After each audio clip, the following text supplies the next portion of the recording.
So the transfiguration of Jesus is something that I've not really taken the time to fully meditate until this morning. So with home church, I wish the main topic really was on this one because I was so engrossed, but that wasn't actually the main teaching.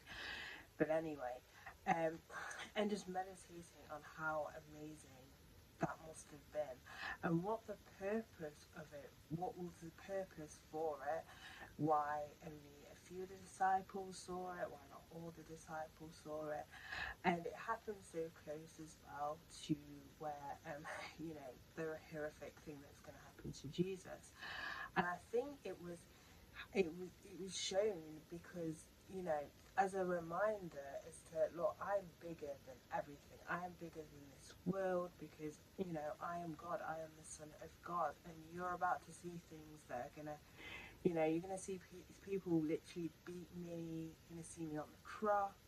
But if you remember back to this point and remember, actually, I'm bigger than that. I'm bigger than that. Completely bigger. I'm bigger than the suffering that's going to happen.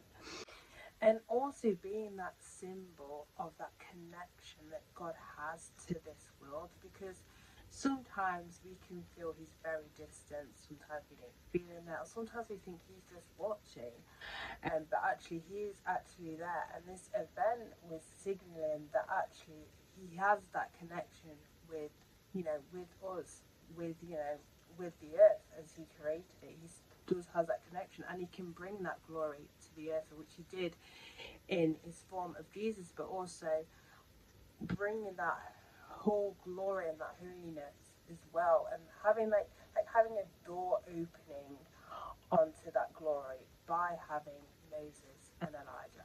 But I'm going to read it, and I'm going to read the Matthew account, and this is in chapter 17, so from verse 1. So after 6 days, Jesus took with him Peter, James, and John, the brother of James, and led them up a high mountain by themselves. There he was transfigured before them. His face shone like the sun, and his clothes became as white as the light. Just then there appeared before them Moses and Elijah talking with Jesus. Peter said to Jesus, Lord, it is good for us to be here.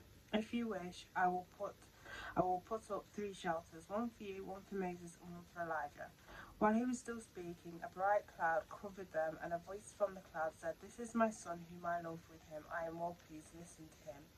When the disciples heard this, they fell face down to the ground, terrified. But Jesus came and touched them. Get up, he said, don't be afraid. When they looked up, they saw no one except Jesus. As they were coming down the mountain, Jesus instructed them, Don't tell anyone what you have seen until the Son of Man has been raised.